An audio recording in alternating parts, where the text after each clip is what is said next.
Que Dieu soit béni. Nous allons prier et commencer, n'est-ce pas, cette étude de la parole. Seigneur, Dieu de gloire, nous te bénissons. Nous te bénissons parce que tu as voulu que nous puissions être là dans ta présence. Seigneur, c'est toi qui nous as attirés à toi. Et nous sommes venus manger la main. Nous sommes venus manger ta parole. Donne-nous la possibilité de l'illumination de ta parole. Pour que nous puissions comprendre, Seigneur, ta parole et grandir en maturité spirituelle. Merci pour la présence de ton peuple. Merci pour ta présence. Assiste-nous dans le nom de Jésus. Amen. Amen. Amen. Amen. Amen. Que Dieu soit béni. Comme vous l'avez constaté dans la communication de la journée,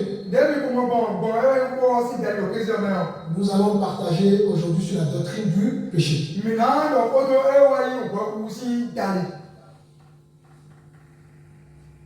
Comprendre et connaître ce qu'est le péché, c'est capital. C'est important. C'est la base de notre foi. Celui ou celle qui n'a pas le fondement, n'est-ce pas, de ce que c'est que la doctrine du péché, ne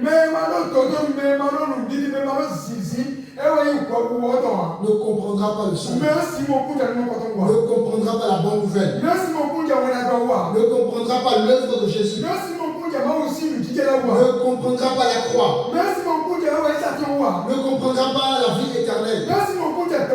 Et qui plus est, ça sera quelqu'un qui ne serait pas efficace dans sa vie chrétienne. Donc, comprendre la doctrine du péché, c'est asseoir correctement sa foi.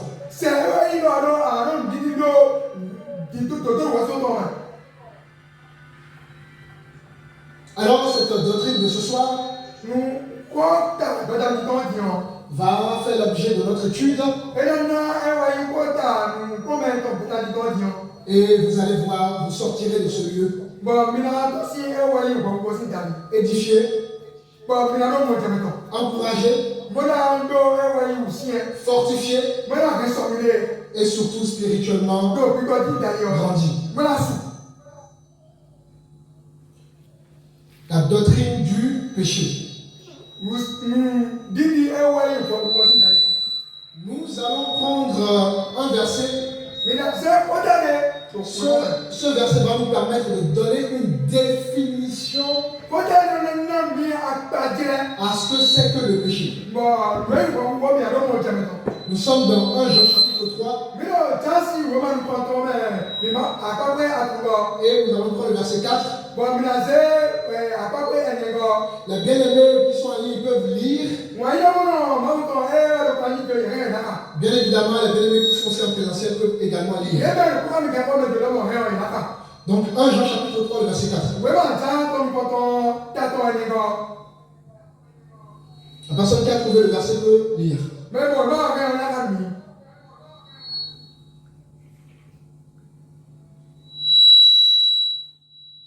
Je lis au nom de Jésus-Christ.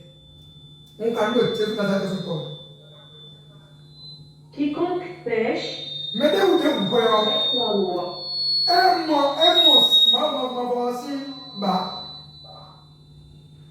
Amen. Et le péché. C'est bon, merci Sakari. Merci, c'est bon. Donc, selon ce verset, la définition qu'on pourrait donner, n'est-ce pas, au péché, le péché, c'est la transgression de la loi de Dieu. Alléluia. Je répète, le péché, c'est la transgression de la loi de Dieu dans son ensemble. Est-ce que ça va? Selon donc, le verset que nous avons lu tout à l'heure, est-ce que ça va? Alléluia. Très bien. Le mot, n'est-ce pas, grec, qui définit ce mot, qui définit cette doctrine, pardon, c'est l'armatia.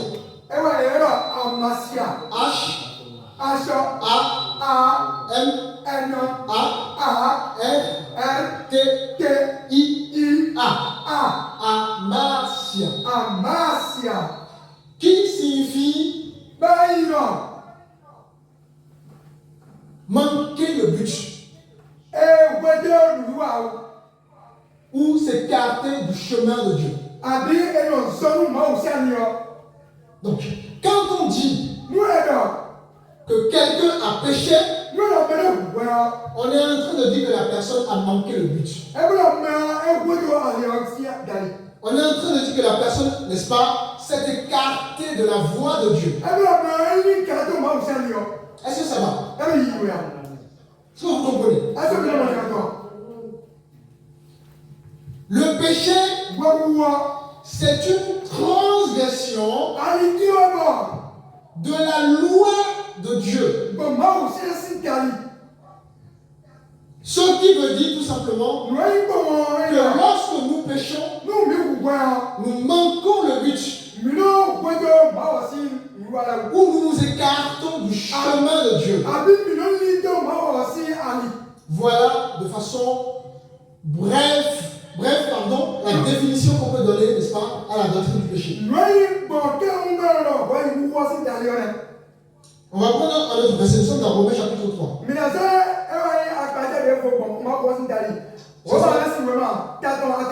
Cette fois-ci, nous avons lu le verset 23.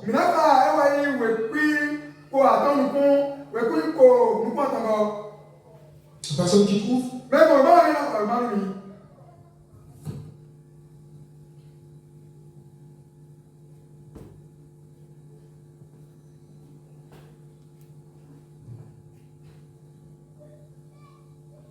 Je lis au nom de Jésus-Christ. Car tous ont péché et de la gloire de Dieu. Amen. Donc, ici, l'information que nous avons, selon ce verset, tous ont péché. Ça veut dire quoi? Ça veut dire que je sois africain, que je sois européen, que je sois asiatique, asiatique, quelle que soit ma nationalité, quelle que soit mon intelligence, quelle que soit, n'est-ce pas, ma culture, quel que soit mon argent, je suis un pécheur.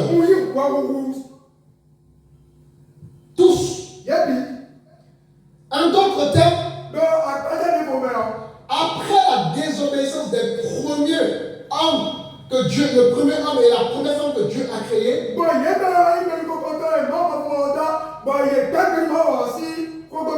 l'humanité, n'est-ce pas, a péché. Le péché non seulement a atteint l'homme, bien évidemment, quand on dit l'homme, n'est-ce pas, ça inclut la femme. Hein? Dieu utilise ce terme pour justement globaliser, n'est-ce pas, l'humanité.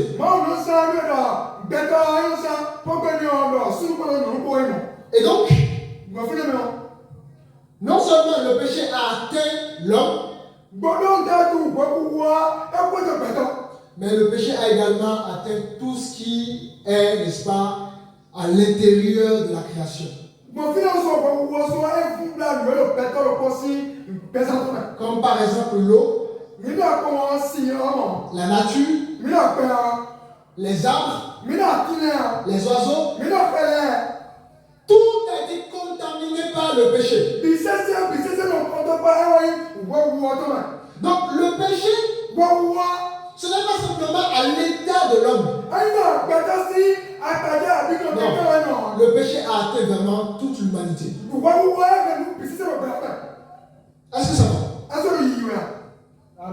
Amen. Maintenant, une fois que nous avons compris de façon grosso modo ce qu'est le péché, n'est-ce pas? Et l'étendue du péché, nous allons voir les origines du péché. Ça vient d'où? On parle du péché, mais ça vient d'où? C'est important de connaître, n'est-ce pas, l'origine de toute chose.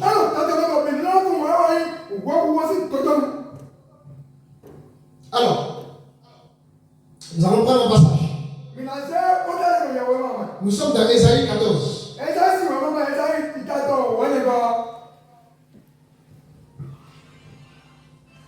Ésaïe 14, on va lire du verset 12 au verset 15.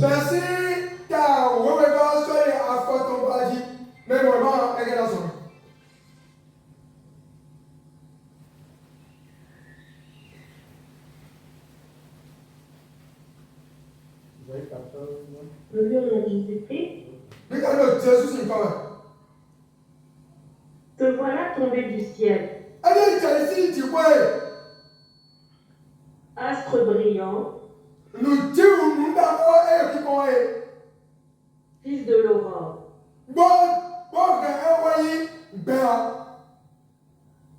Tu es abattu à terre. Toi, le vainqueur des nations. Amen. On lit jusqu'au verset 15. Tu disais en ton cœur, je monterai au ciel. J'élèverai mon trône au-dessus des étoiles de Dieu. Je m'assirai sur la montagne de l'assemblée, à l'extrémité du septentrion.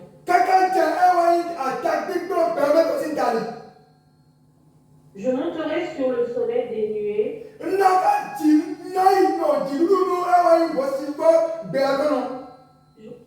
Je serai semblable au Très-Haut. Verset 15. Mais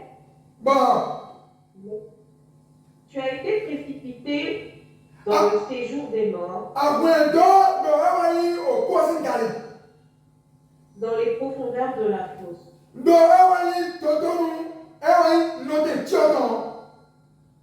Amen. Nous allons prendre un autre verset. Ézéchiel 28.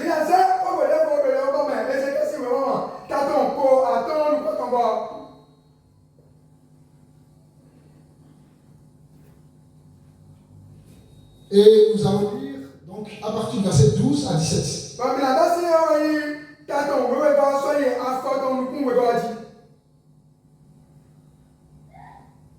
Ézéchiel, verset 12 à 15. Fils de l'homme, prononce une complainte sur le roi de Tyr. Tu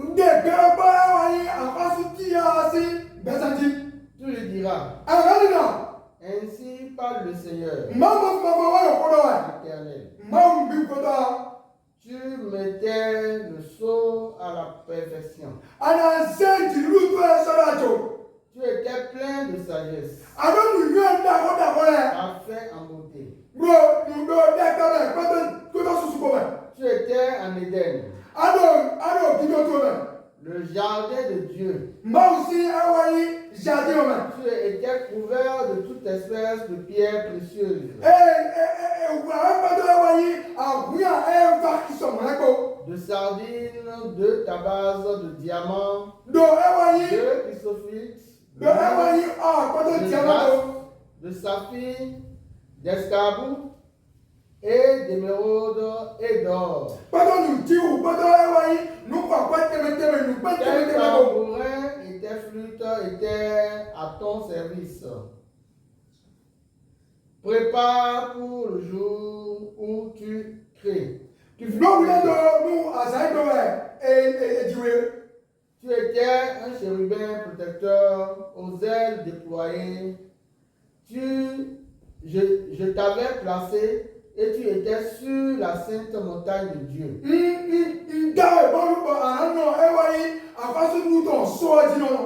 Tu marchais au milieu des pierres étincelantes. Tu as été intègre dans tes voies. Depuis le jour où tu fus créé jusqu'à celui où l'iniquité a été trouvée chez toi. Par ta grandeur de ton commerce, tu as été rempli de violence. Tu as péché. Je te précipite de la montagne de Dieu. Et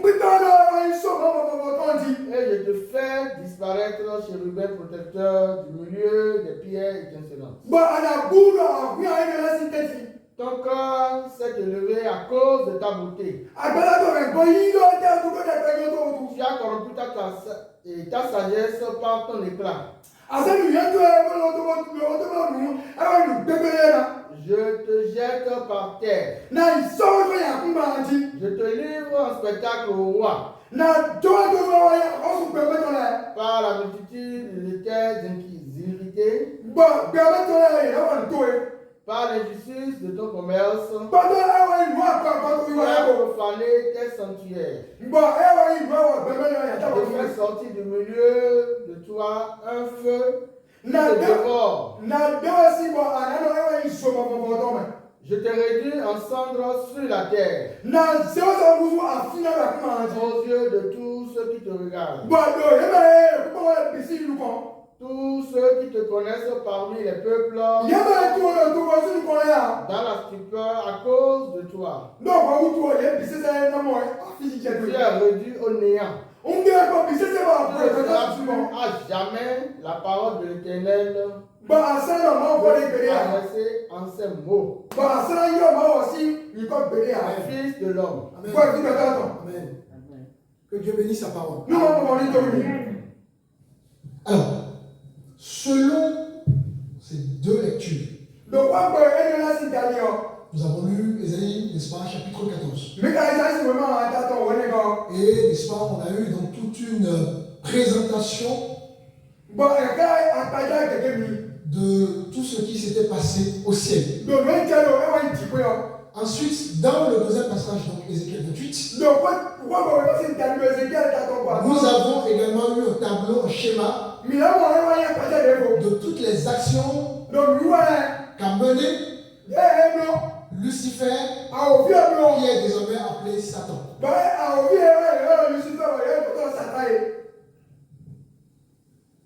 Donc, pour connaître l'origine du péché,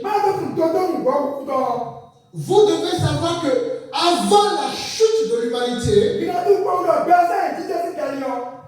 l'iniquité a été trouvée dans le cœur d'un homme. Le péché a été trouvé dans le cœur d'un ange. L'ange qui a été créé doté de beaucoup de capacités. Un ange qui était beau. Un ange qui était puissant. Un ange qui était particulier parmi les autres anges. Un ange qui brillait plus que les autres anges. Et qu'est-ce qui va se passer?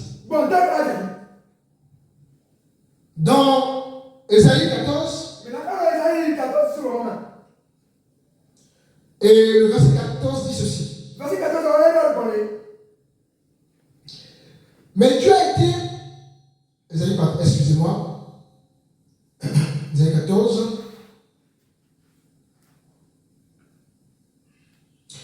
je monterai sur le sommet des nues.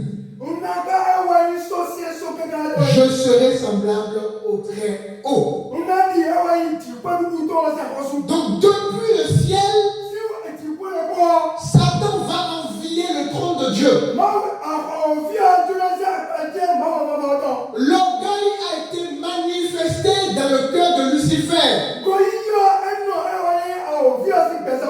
Pourquoi Lucifer?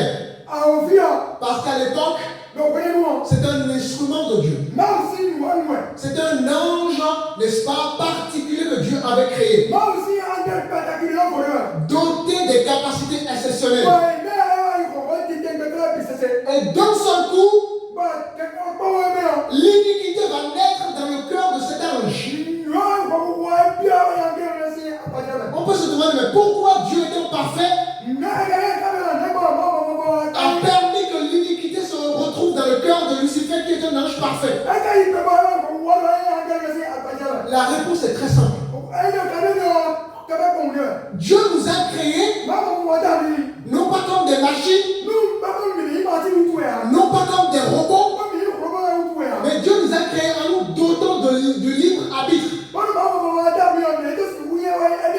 Qu'est-ce que ça veut dire le libre arbitre?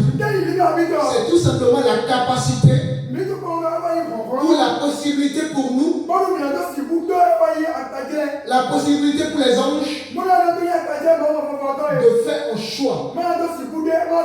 C'est ça le libre arbitre. Et cet ange, comme il n'a pas été créé de façon mécanique,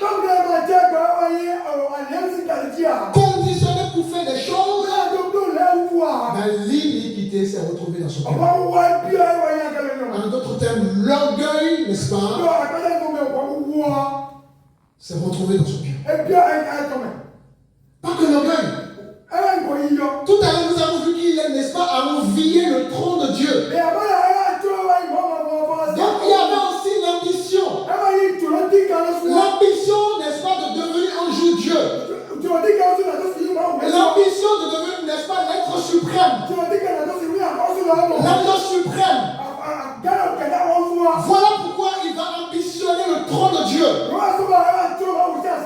Et d'ailleurs, lorsqu'il va faire la rencontre de nos premiers parents, Adam et Ève, rappelez-vous, la première chose qu'il a eu à dire à nos premiers parents pour les tenter, c'est que vous serez comme des dieux. Donc l'ambition n'a pas changé. C'est le même discours. Le discours de Satan n'a pas changé. Dans nos vies de tous les jours, c'est le même discours que Satan a dans nos vies. Mais cherche ton argent. Dieu n'est pas important. C'est ta vie, Dieu n'est pas important. Cherche les femmes, Dieu n'est pas important. Cherche les belles voitures, Dieu n'est pas important. Fais ceci, Dieu n'est pas important. Voilà la manière dont Lucifer a toujours séduit l'humanité. Non seulement il a été séduit lui-même, mais comme il est le père de la séduction, comme il est le père du mensonge, comme il est le père de l'ambition, il continue à séduire l'humanité. Il continue à séduire les hommes et les femmes. Donc, le premier origine du péché, ça vient avant la chute de l'humanité. En d'autres termes, le péché a commencé au ciel, dans le cœur de Lucifer, parce qu'il a ambitionné et orgueilli son cœur pour devenir comme Dieu. Amen. Est-ce que jusque-là ça va? Est-ce que ça va? Le bien-aimé qui sont en ligne, est-ce que ça va? Tout va bien, ça va? Amen. Très bien. Donc, l'origine du péché, ça a été d'abord avant la chute de l'humanité. Voilà pourquoi, dans le livre de Ézéchiel 28, le verset 15 dit ceci: tu as été intègre dans tes voies depuis le jour où tu fus créé, jusqu'à celui où l'iniquité a été trouvée chez toi. Vous voyez, l'iniquité a été trouvée chez toi. chez Satan.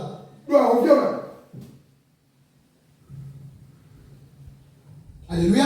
Amen. Amen. Donc, vous venez de voir, n'est-ce pas, l'origine du péché avant la chute de l'humanité. Donc, Lucifer, comme je vous ai expliqué, a voulu, n'est-ce pas, élever le trône de Dieu.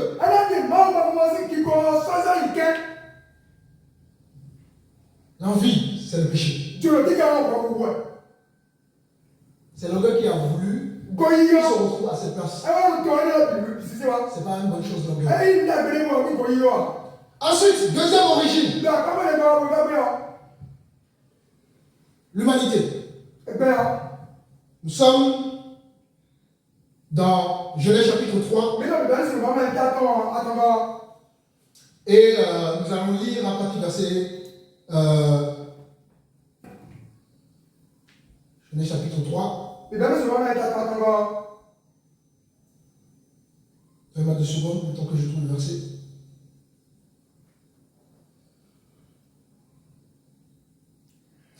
À partir du verset 1.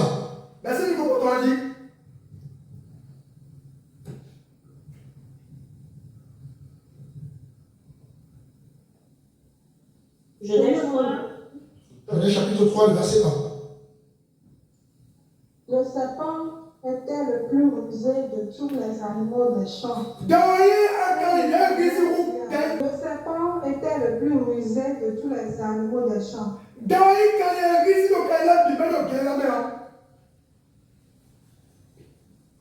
Continue. Que l'Éternel avait déjà fait.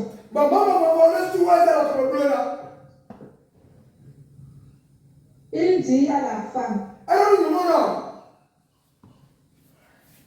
Dieu a-t-il réellement dit, vous ne mangerez pas de tous les arbres du jardin?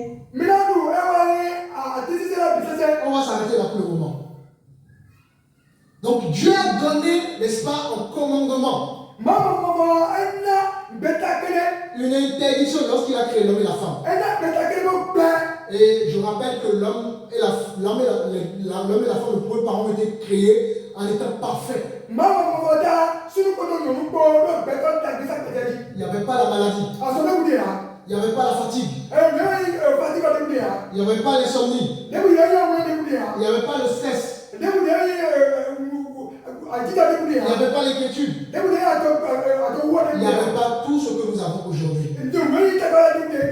Donc cela montre la volonté de Dieu dès le commencement. Cela montre la volonté de Dieu dès Bereshit. Bereshit, ça veut dire au commencement. Donc Genèse, c'est le commencement de l'humanité.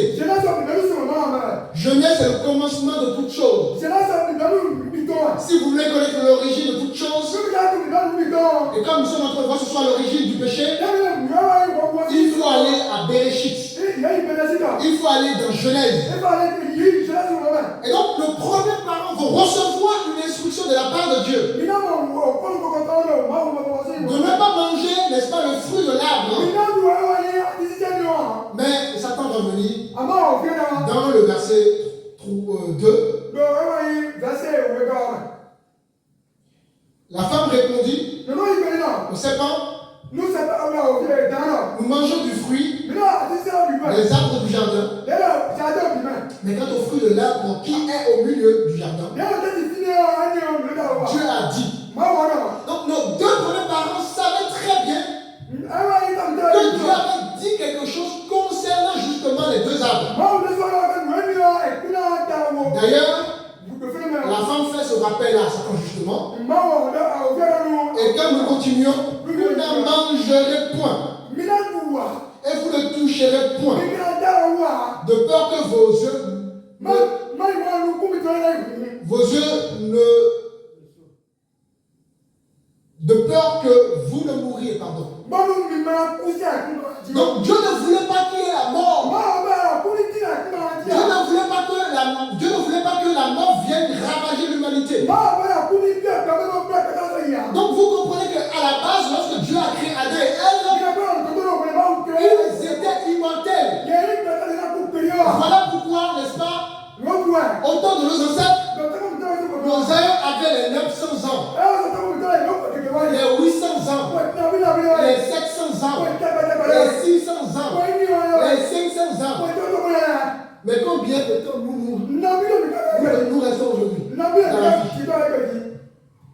trop, c'est 100 ans. 103 ans. Ou bien voir si j'abuse un petit peu, 110 ans. Alors qu'à l'époque, il fut une époque où nos ancêtres vivaient jusqu'à 900 ans. Et je rappelle que même à cette époque, le péché régnait déjà. Waouh! Alléluia. Quelle est la joie de voir que Dieu voulait des bonnes choses pour nous. Waouh! Dieu voulait qu'on vive heureux. Dans le jardin. Avec des fruits sans engrais. Si tu veux la banane, tu as juste à aller chercher la banane. Si tu veux la mangue, tu as juste à aller chercher la mangue. Si tu veux faire ton poulet braisé, tu as juste à aller chercher les animaux. Waouh! Et non seulement il y avait tout ça à leur disposition, mais ils attendaient audiblement la voix de Dieu. Je ne sais pas si vous vous rendez compte. Ils attendaient audiblement la voix de Dieu. Voilà pourquoi quand ils ont péché, ils vont fuir. Ils vont se cacher. Et quand Dieu arrive, et que Dieu parle, qu'est-ce que Adam dit? On a entendu ta voix, et on s'est caché. Donc, en d'autres termes, ils entendaient audiblement la voix de Dieu. Quelle dimension? Quel Dieu?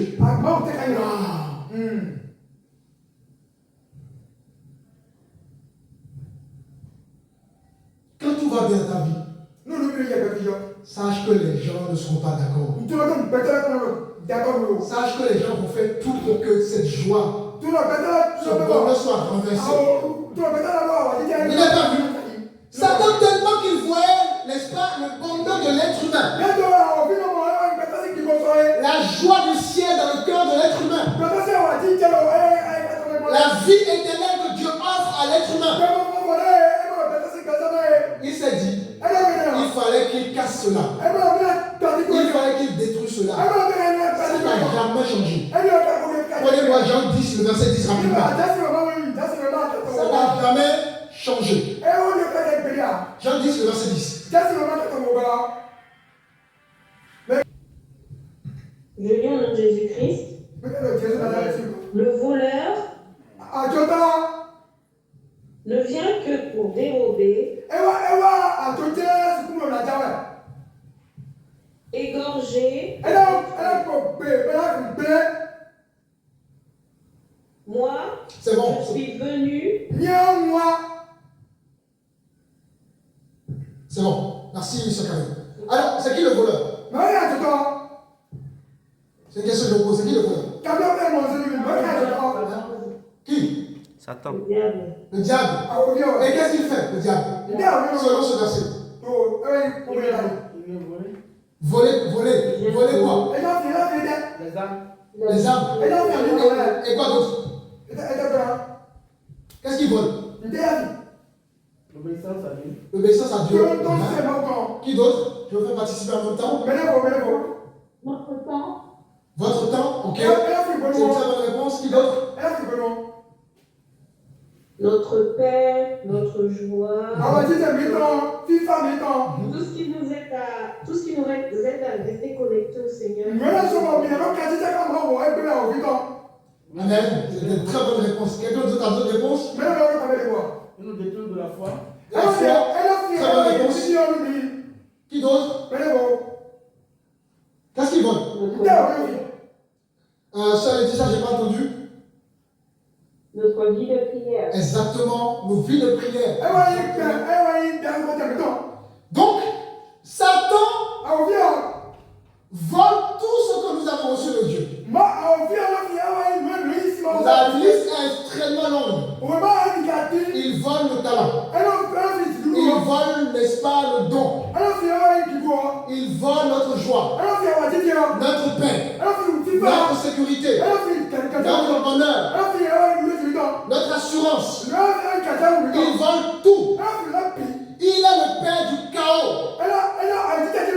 Il est le père du chaos. Parce que lui, il aime régner dans le chaos. Et là où il y a le chaos, il y a la confusion. Maintenant, nous allons lire à partir du verset 9 de Genèse chapitre 3.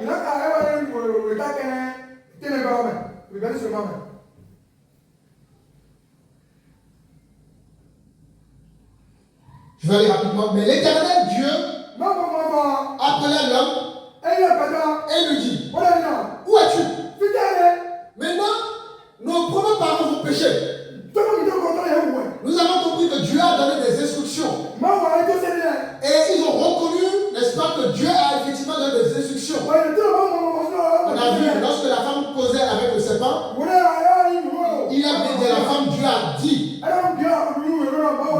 eux-mêmes, ils étaient conscients de ce que Dieu a dit. Mais pourtant, ils ont fait le choix de désobéir. Maintenant qu'ils ont désobéi, qu'est-ce qui va se passer? Mais l'Éternel Dieu appela l'homme et lui dit, où es-tu? Vous voyez qu'il appelait l'homme audiblement. Et il répondit, j'ai entendu ta voix dans le jardin et j'ai eu peur parce que je suis nu et je me suis caché. Le verset 11. Et l'Éternel te dit, qui t'a appris que tu es nu? Est-ce que tu as mangé de l'arbre dont je t'avais défendu de manger? Le verset 12. L'homme répondit, la femme que tu as mise auprès de moi m'a donné de l'arbre et j'en ai mangé. Vous voyez déjà les conséquences du péché. Maintenant qu'ils ont péché, il dit à Dieu, mais c'est la femme que tu m'as donnée qui m'a conduit dans le péché. Certes, ce n'est pas la femme que le péché est arrivé, mais l'homme aussi avait la responsabilité de veiller sur sa femme. S'il avait veillé sur sa femme, son problème n'allait pas venir. Donc le péché crée l'irresponsabilité. Est-ce que ça va? Nous continuons. Le verset 13. Et l'Éternel te dit à la femme, pourquoi as-tu fait cela? La femme répondit, le serpent m'a séduite et je l'ai mangé. Alors j'ouvre une petite parenthèse rapidement. Vous voyez ici, Dieu a cherché à discuter avec eux pour comprendre le pourquoi. Dieu cherche toujours à dialoguer avec nous quand nous péchons, pour comprendre pourquoi nous avons péché. Je fais la parenthèse. Le verset 14. L'Éternel Dieu dit au serpent, puisque tu as fait cela, tu seras maudit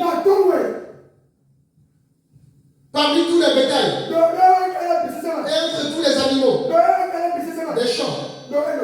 Tu marcheras sur ton ventre et tu mangeras de la poussière tous les jours de ta vie. Je mettrai l'imitié entre toi et la femme, entre ta postérité et sa postérité. Celle-ci t'écrasera la tête, et tu lui écraseras le talon. Donc en même temps que la condamnation est arrivée, il y a la prophétie du Messie qui a été donnée. D'accord? On prend le verset 25. Je mettrai l'unité entre toi et la femme. Donc le toi ici, le il ici, n'est-ce pas, le pronom ici, c'est le Messie. C'est Jésus. Donc, ça va? Est-ce que vous comprenez? Juste là. Oui, amen. Très bien. Amen. Amen. Donc, deuxième origine du péché, vous aurez compris, le péché originel, le péché de l'humanité. C'est bon pour tout le monde? Les deux origines? Nous sommes dans Romains chapitre 5.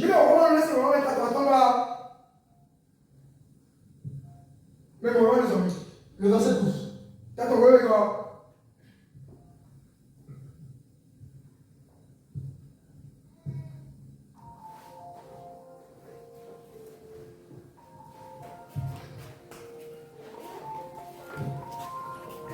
Romains 5, le verset 12.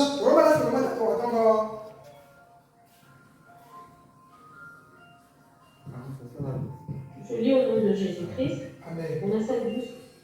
C'est pourquoi, comme par un seul homme, le péché est entré dans le monde. Et par le péché, et qu'ainsi, la mort s'est étendue sur tous les hommes. Tous ont péché. Amen.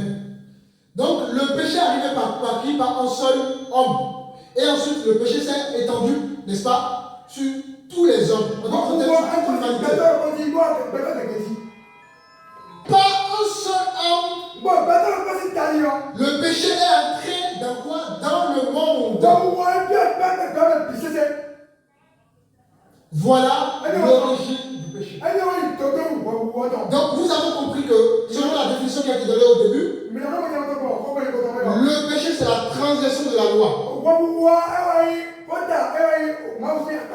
Elle est où la loi donnée à nos premiers parents? Dieu leur a dit, vous ne mangerez pas de ce fruit. Alors j'ouvre une petite parenthèse rapidement.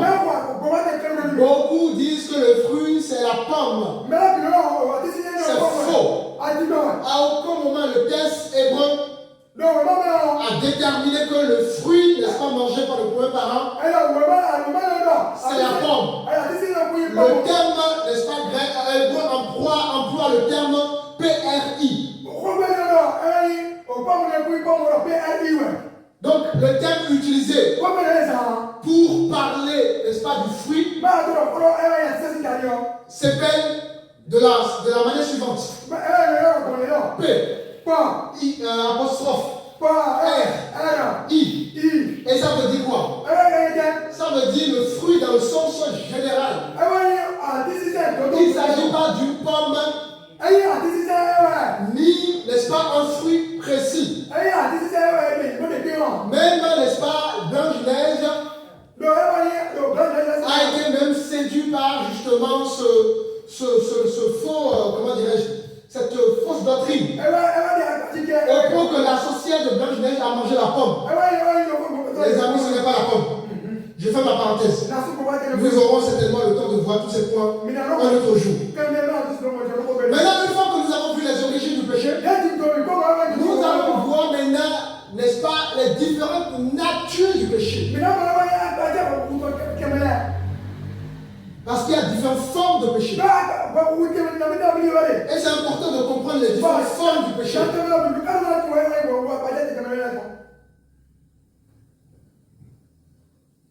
Les formes du péché. Alors, nous allons prendre un passage rapidement. Je ne pas la peine de vous rappeler, hein, la première forme du péché, c'est le péché originel. Et tous, nous avons hérité ce péché originel. Est-ce que ça va sur le premier point? Tout le monde a hérité de ce péché. Et nous savons que ce péché, n'est-ce pas, a touché tous les aspects de notre vie. Le péché a touché toutes les dimensions de notre vie. L'homme est tripartite. C'est-à-dire que l'homme est composé de trois parties. L'homme est composé de l'esprit.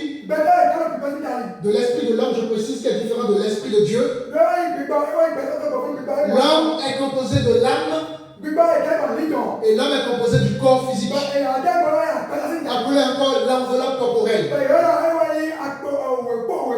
Vous devez comprendre que le péché a touché toutes ces dimensions. À la fois la dimension spirituelle, à la fois l'émotion. L'émotion, c'est là où est logé le sentiment. Donc, le péché a également touché, n'est-ce pas, cette partie de l'homme. Ensuite, n'est-ce pas, le péché a touché notre enveloppe corporelle. Voilà pourquoi il est dit que l'homme retournera à la poussière. Ce qui retourne à la poussière, ce n'est pas l'âme de Dieu. Pardon, ce n'est pas l'âme de l'homme. Ce n'est pas l'esprit de l'homme. Mais le corps, l'enveloppe corporelle de l'homme. Et donc le péché vraiment fait des dégâts. Donc la première forme du péché, c'est le péché originel. Et l'humanité a hérité de ce péché. Nous sommes, on a bien lu Romains 5:12 qui dit ceci, par le seul homme, le péché a atteint, n'est-ce pas, l'humanité. Donc la première forme du péché, c'est le péché originel. Ensuite, deuxième forme du péché. C'est important que vous notiez ces choses. Vous étudiez par la suite ces choses encore dans votre intimité. Il y a maintenant le péché personnel. Alors, nous sommes en train de voir les différentes formes du péché. La première forme du péché, c'est le péché originel. Tous, autant que nous sommes, jaune, blanc, quelle que soit notre nationalité, nous avons tous hérité, n'est-ce pas, de ce péché. Même un bébé tout beau, il a hérité de ce péché. Ensuite, deuxième forme du péché, c'est le péché personnel. Est-ce que ça va? Oui. Donc, c'est quoi le péché personnel? Le péché personnel, c'est tout simplement les actes et les pensées que nous faisons volontairement ou involontairement. Je répète, le péché personnel, ce sont les actes et les pensées que nous faisons volontairement ou involontairement. Nous allons prendre quelques exemples pour cela. Nous sommes dans Colossiens chapitre 3 et nous allons lire le verset 9.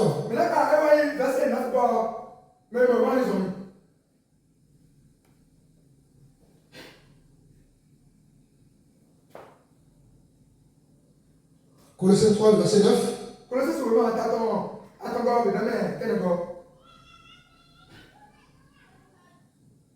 Oui. Je lis au nom de Jésus-Christ. Amen. Ne mentez pas les uns aux autres. Amen. Vous étant dépouillés du vieil homme et de ses œuvres. C'est bon, on s'arrête là. Donc ici, dans l'exemple que je pense, encore nous avons donc le cas du mensonge.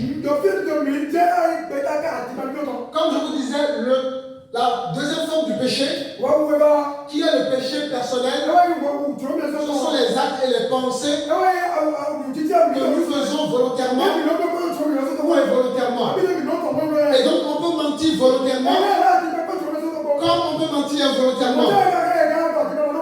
Nous allons prendre encore un autre exemple. Nous sommes dans Éphésiens, chapitre 4, le verset 28. Éphésiens 4, le verset 28.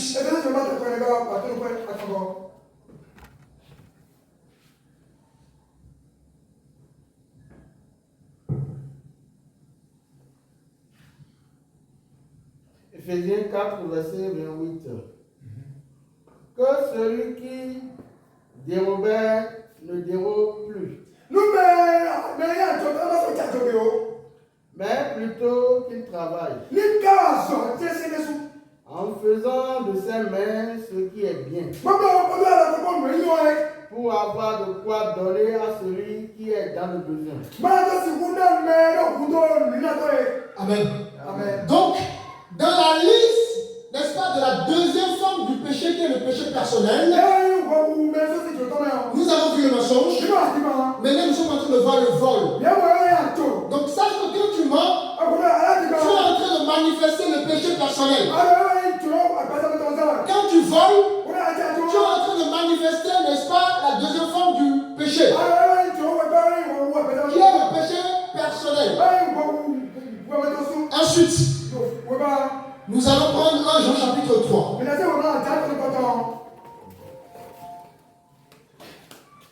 1 Jean chapitre 3, le verset 15.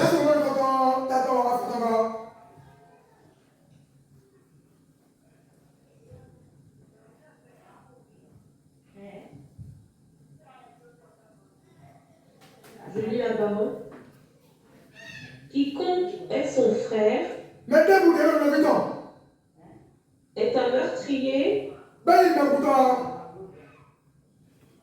Et vous savez qu'aucun meurtrier n'a la vie éternelle. Amen. Amen. Donc là, nous sommes en train de voir quoi? La haine. Et la Bible dit celui qui manifeste la haine ne peut pas aller au ciel. Ne peut pas bénéficier du salut. Donc la haine fait partie du péché personnel. Il y a la deuxième forme du péché. Wow. Wow. Alléluia. Amen. Dieu est bon, n'est-ce pas? Est-ce que ça vous fait du bien? Acclamez le Seigneur. La parole, ça fait du bien. Au début, c'est dur, mais quand on commence à consommer, ça devient du miel. On n'a plus envie d'arrêter. C'est ça la parole. Donc, j'aurais pu donner beaucoup d'exemples. Je vous ai donné quelques exemples pour que vous puissiez comprendre ce que c'est que le péché personnel. Je peux prendre encore un autre exemple qui me vient à l'esprit. Est-ce que vous savez ce que c'est que la luxure? La luxure, c'est le fait, n'est-ce pas, de désirer des rapports sexuels pour soi-même. En d'autres termes, quand tu as des rapports sexuels avec ton mari, mais uniquement dans le but d'avoir tout simplement tout seul le plaisir, tu es en train de pécher. Parce que le plaisir, ça se partage. En d'autres termes, le rapport sexuel a pour but de satisfaire son partenaire de façon réciproque. Mais quand tout est centré sur toi, tu es dans le péché. Ça fait partie également du péché personnel.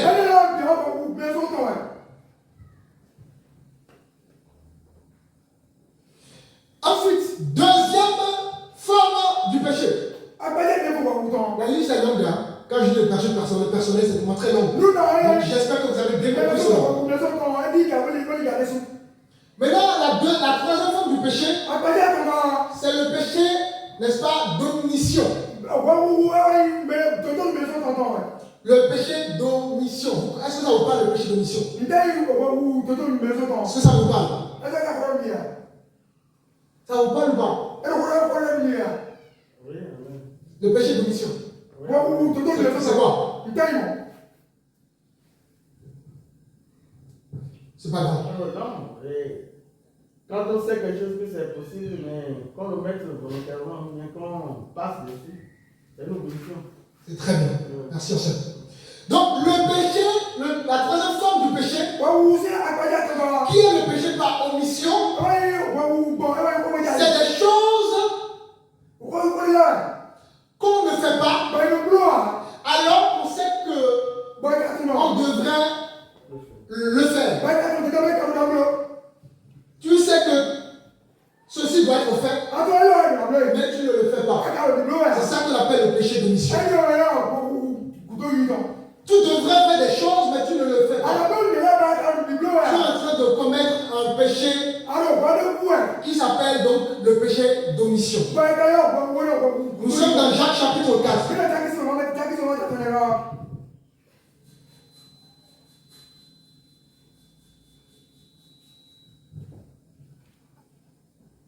Jacques chapitre 4, on va prendre le verset 17.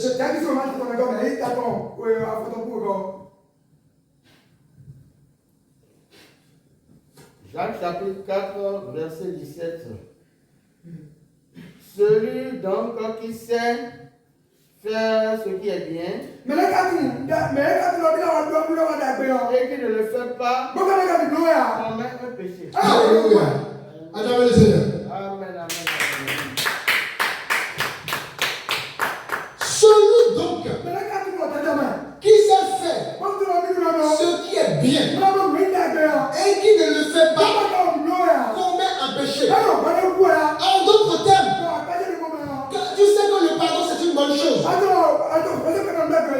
tu ne veux pas pardonner. Ne pas pardonner, c'est péché. Parce que tu sais que tu dois faire ça, mais tu ne le fais pas. Tu sais que c'est bien, mais tu ne le fais pas. Voilà ce qu'on appelle le péché d'omission. Est-ce que ça va?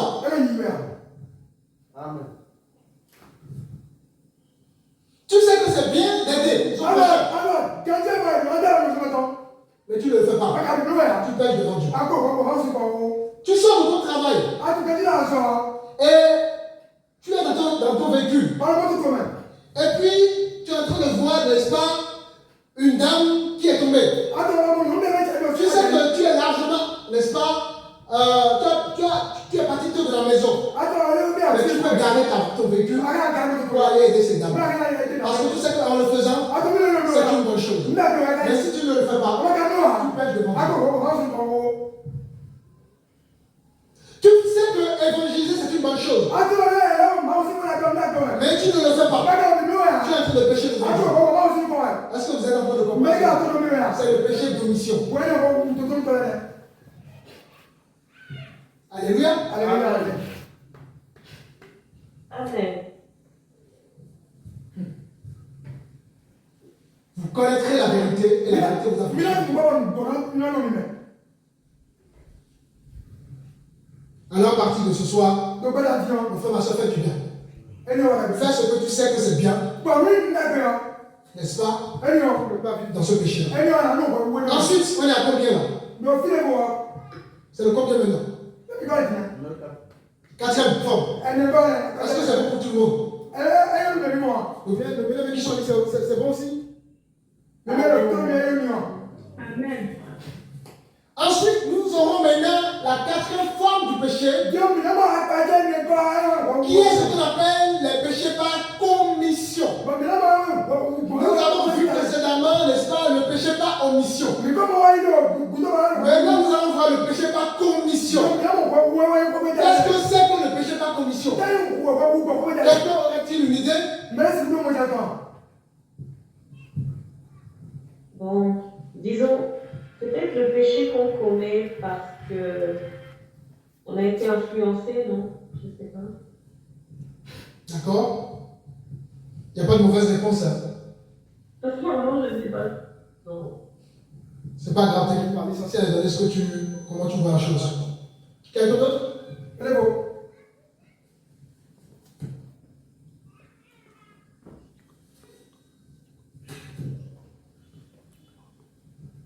Le péché par commission. Le péché par commission, ce sont des actes délibérés contre la volonté de Dieu. Je répète, le péché par commission, ce sont des actes délibérés contre la volonté de Dieu. C'est-à-dire que tu sais que telle parole dit ceci. Tu le sais, mais tu le fais quand même. La Bible dit, tu ne mangeras pas de ce fruit, mais tu l'as mangé. C'est le péché par commission. La Bible dit, tu ne prendras pas la femme de quelqu'un d'autre, mais tu prends la femme de quelqu'un d'autre. C'est le péché par commission. La Bible dit, tu ne mentiras pas, mais tu mens. C'est le péché par commission. La Bible dit, tout ce que la Bible dit, que tu connais et que tu ne fais pas, c'est le péché par commission. Alléluia. Donc, c'est transgresser clairement, n'est-ce pas, les commandements de Dieu.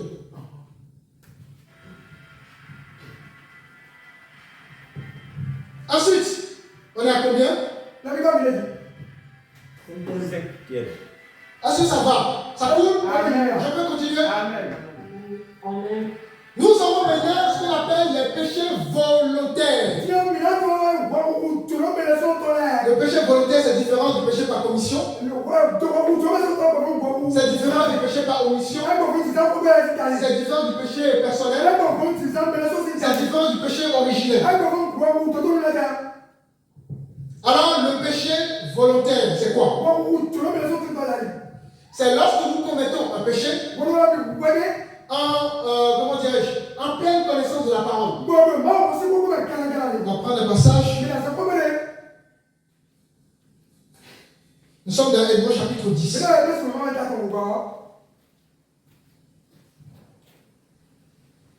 Je pêche en pleine connaissance de cause. Hébreux 10, le verset 26.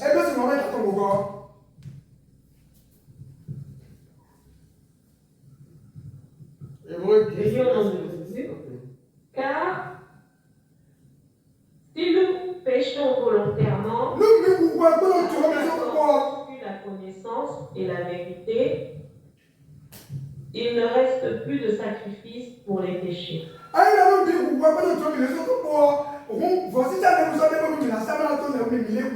Wow. Donc le péché volontaire, il n'a plus de sacrifice. Vous vous rendez compte?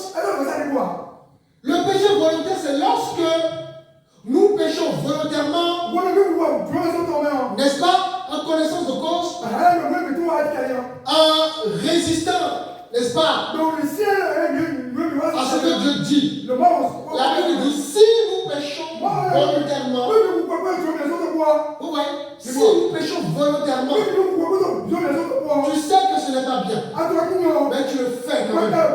Le Saint-Esprit t'interpelle, mais tu le fais quand même. C'est ce qu'on appelle le péché volontaire. Et selon ce verset, on constate que ce péché est plus grave que la manifestation de la rébellion contre Dieu. Reprenons encore le verset 10. Le verset 26. Le chapitre 10, pardon, le verset 26. Oui. Car si nous péchons volontairement après avoir reçu la connaissance de la vérité, il ne reste plus de sacrifice pour les péchés.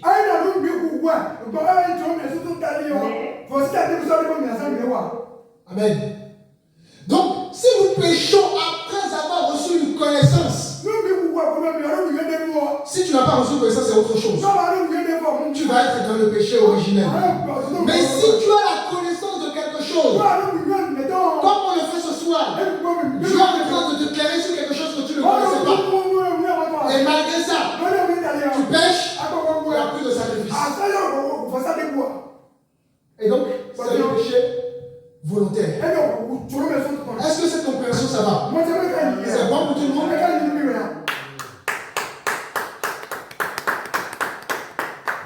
Ensuite, on est au combien? 6. Pour les bien-aimés qui sont en niveau, qui ne suivent pas. Les bien-aimés qui sont en niveau, on est à combien? Combien? Au 5e. On n'est pas au 5e, on est au 6e. Oui, là nous allons au 6e. Ouais, nous avons changé le 6e. Oui, voilà, tout à fait. Donc, la 6e forme du péché, c'est le péché involontaire. Nous avons vu le péché volontaire, mais il y a aussi le péché involontaire. Le péché involontaire, c'est lorsque nous péchons sans être conscients immédiatement de ce que nous avons fait. Je pêche inconsciemment. Mon peuple périt par manque de connaissance. Même si nous n'avons pas la connaissance de la chose, devant Dieu c'est un péché. Ça a la même valeur que toutes les autres formes de péché. Donc, c'est commettre le péché inconsciemment. Et pourquoi? Rappelez-vous, il y a le péché originel. Nous sommes dans Lévitique chapitre 4.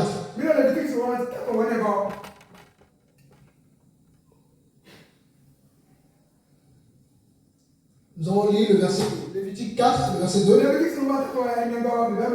Les autres bien-aimés que j'entends jamais, prenez aussi la parole. Comment ça sache si vous êtes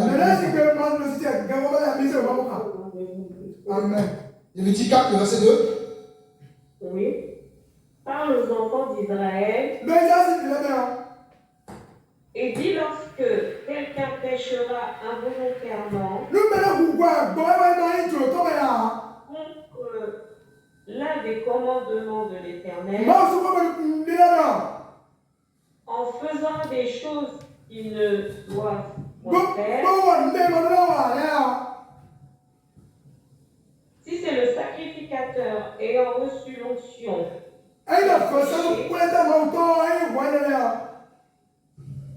et a rendu par là le peuple coupable, l'on criera à l'Éternel pour le péché qu'il a commis, un jeune taureau sans défaut, en sacrifice d'expiation. Amen. On s'arrête là. Donc vous avez vu, quand tu pêches involontairement, qu'est-ce que Dieu attend de nous? Dieu attend de nous la repentance aussitôt qu'on reçoit la lumière sur le péché. Imagine que tu sais que le concubinage, c'est devant tu étais dans le concubinage. Mais bon, tu savais pas que ce n'était pas grave en soi. Et puis tu arrives au Seigneur et le Seigneur t'éclaire là-dessus. Qu'est-ce que tu fais? Tu te repens. Tu mets à jour justement. Vous voyez? Donc c'est important que lorsque nous péchons inconsciemment, et une fois que nous recevons la lumière, il faut passer par la phase de la repentance. Est-ce que cette forme de péché, ça va pour tout le monde?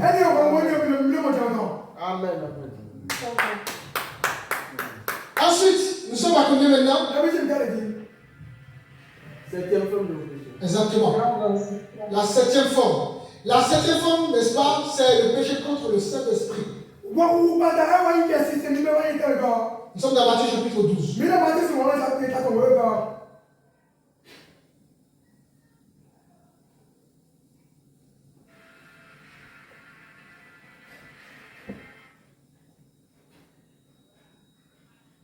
On va 2 secondes, je cherche le verset.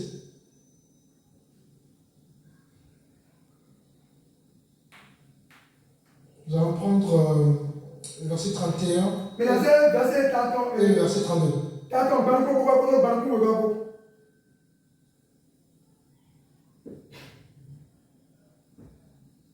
Je peux lire? Amen. Au nom de Jésus. Amen. C'est pourquoi je vous dis, tout péché et tout blasphème sera pardonné aux hommes, mais le blasphème contre l'esprit ne sera point pardonné.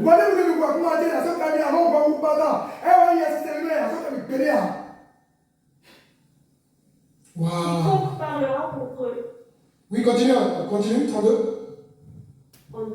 Quiconque parlera contre le Fils de l'homme pardonné. Mais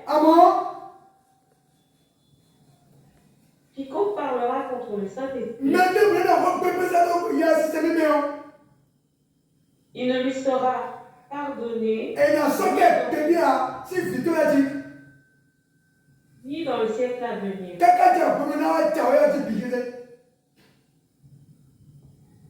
Ok. Donc vous voyez que le blasphème contre le Saint-Esprit, vous voyez que c'est grave. Hein? Le blasphème contre le Saint-Esprit ne sera point pardonné.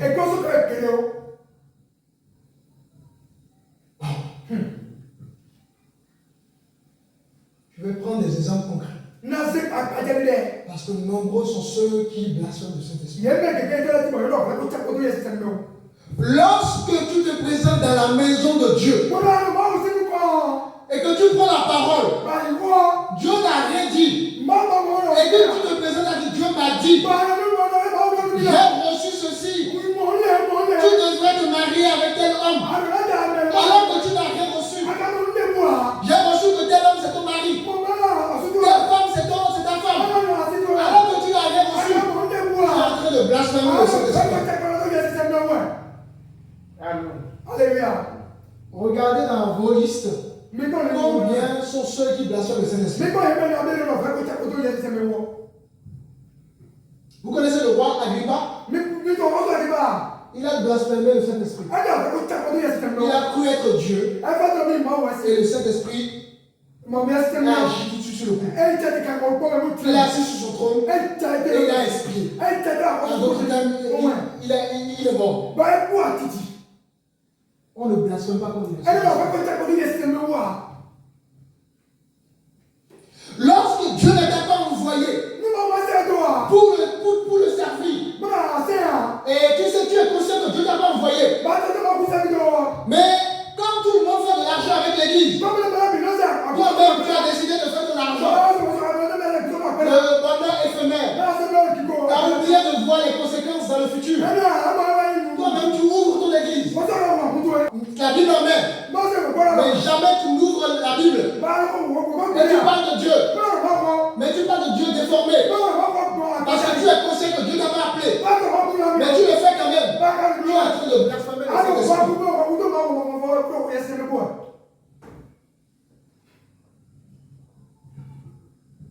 Le blasphème contre le Saint-Esprit ne sera point Mais pardonné.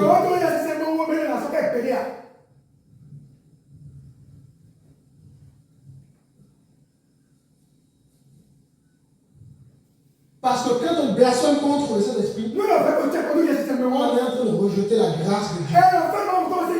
Ah, il est écrit, Jésus est le chemin, la vérité et la vie.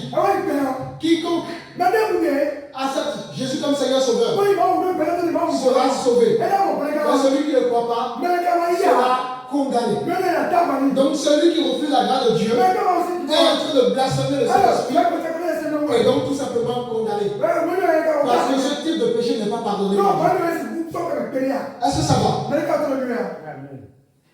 C'est clair pour tout le monde?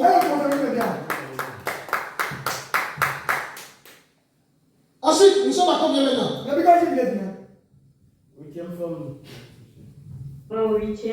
Il y a maintenant la 8e forme, donc les péchés cachés. Nous sommes dans Somme chapitre 19.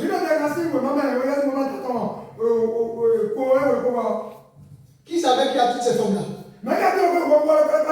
Qui savait ça? Pas vraiment. Enfin, non, pas développé comme ça. Non, on ne savait pas. Sois béni pour ton honnêteté, sœur Karine. Elle n'est pas la seule. J'ai entendu que sa voix. Alors, nous sommes dans Somme 19, le verset 13.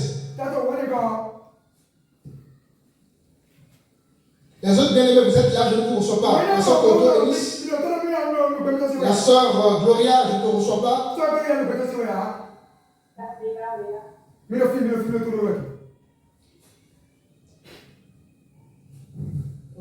Somme, Non. Somme 19, le verset 13. 13.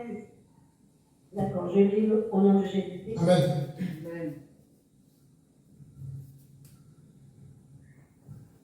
Somme 19, verset 13.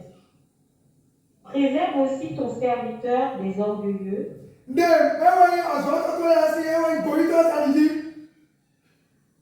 Qu'il ne domine point sur moi. Alors je serai intègre. C'est Somme 19, le verset 13, ça? Oui. Peut-être il faut remonter. Le verset 12, dis-moi ça. Parfois ça change. Verset combien? 12. 12. Qui connaît ses égarements? Voilà. Pardonnez-moi ce que j'ignore. Voilà. Qui connaît ses égarements? Pardonnez-moi ce que j'ignore. Donc il y a des péchés qu'on ignore, qu'on appelle des péchés cachés. Est-ce que ça va?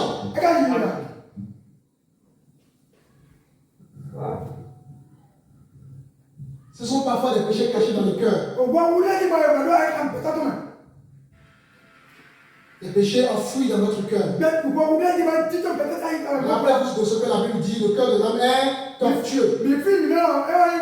Par-dessus tout. Mais qui peut connaître le cœur de l'homme? Donc, de la même manière que le psalmiste ici va demander à Dieu, montre-moi les péchés que j'ignore. Chacun devrait en réalité demander à Dieu de lui montrer les péchés qu'il ignore, qui sont cachés en réalité. Ensuite, on est à quel numéro?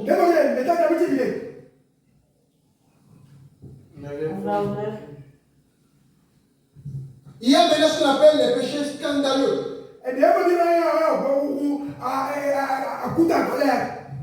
C'est combien vous avez dit tout à l'heure? Le 20. Vous êtes sûr, hein? Tout le monde est sûr? Ok. Oui. Les péchés scandaleux. Nous sommes dans Matthieu 18.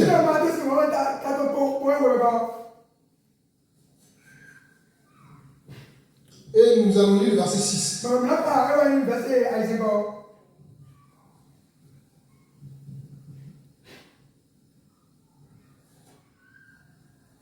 Je lis la parole. Mais si quelqu'un scandalisait l'un de ces petits moi, il faudrait mieux pour lui qu'on dit à son cou une meule de moulin au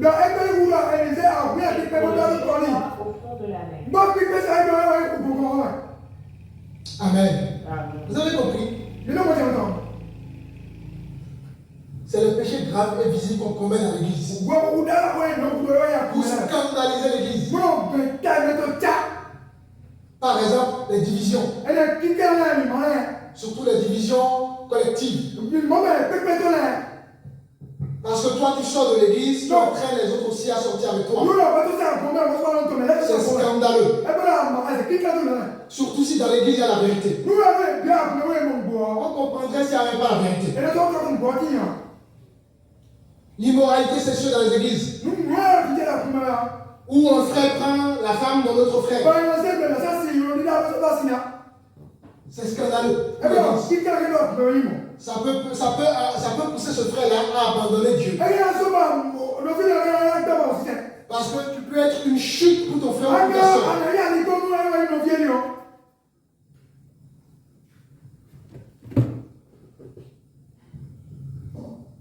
Les pasteurs qui couchent avec toutes les soeurs de l'église.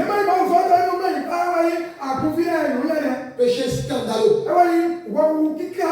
C'est une occasion de chute pour toute l'église. Dieu t'appelle à suivre des fidèles. Et toi, par ton autorité, tu les domines.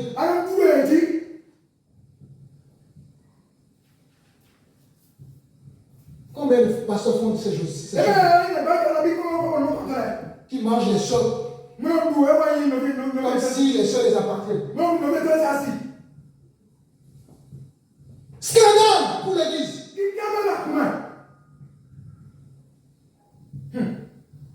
Oui, t'inquiète pas, tu sais, quand je vais coucher avec toi, tu vas recevoir le don du Saint-Esprit.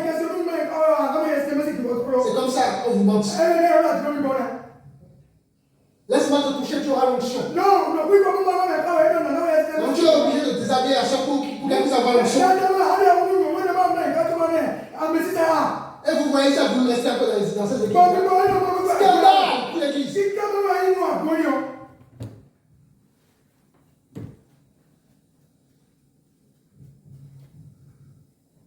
Tu vas aller voir un frère, tu sens que le frère c'est un bon entrepreneur qui a de l'argent. Tu vas aller travailler son côté psychologique. Et tu lui demandes de vider tout son compte pour toi. Et lorsque tu prends l'argent, tu t'achètes des voitures, des maisons. Voilà. Scandale pour l'église. Tu vois la vieille mère tranquille dans son coin.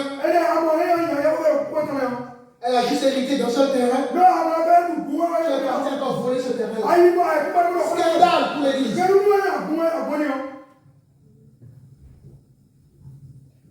Ce sont des péchés scandaleux.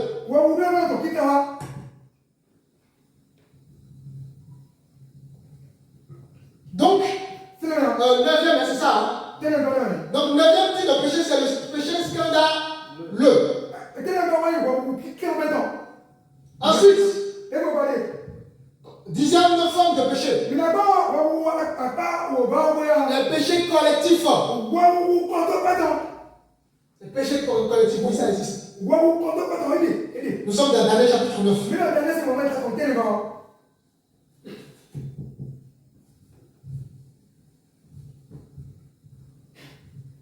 Le verset 5.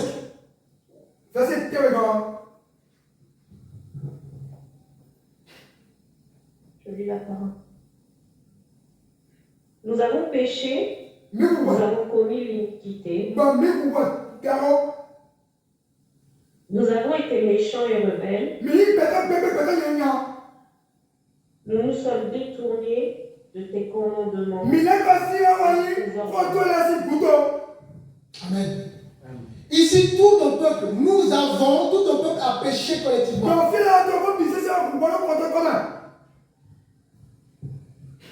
Donc, ici, Ici, dans le contexte de Daniel, tout le peuple a péché collectivement. Toute une nation a péché collectivement. Toute une famille a péché collectivement.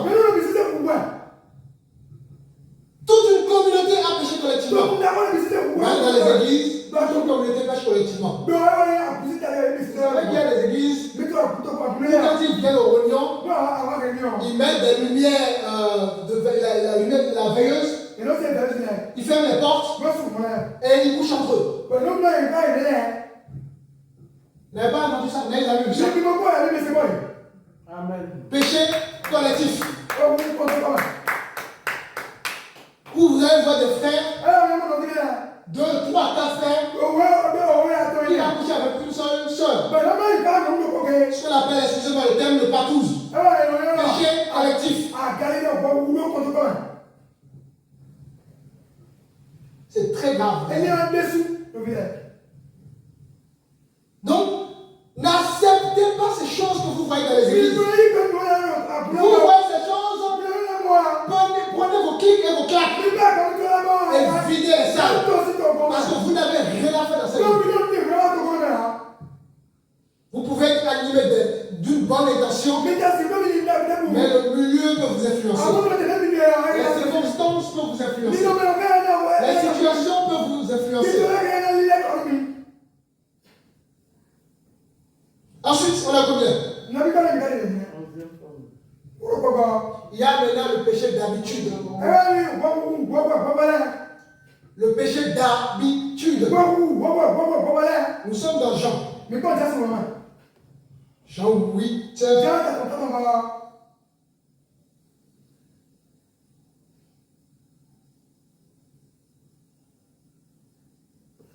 Et nous allons lire le verset 34. Verset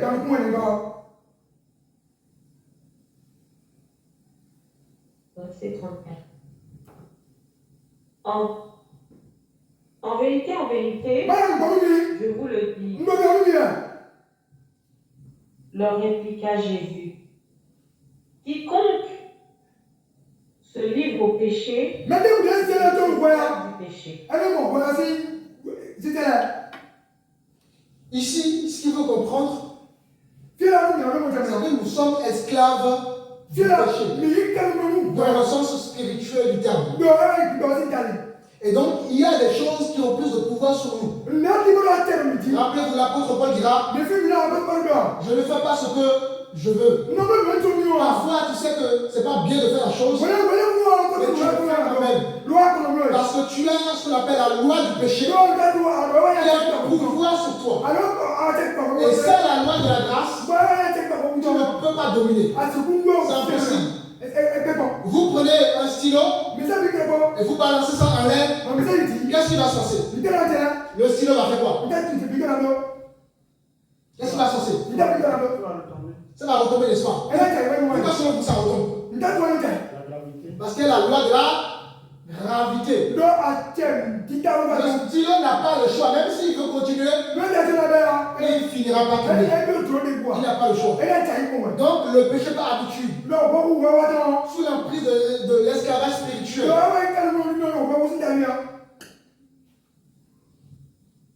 Apparemment, on a dépassé un peu l'heure. Je suis en train de gagner l'heure. Je vais toutes mes excuses.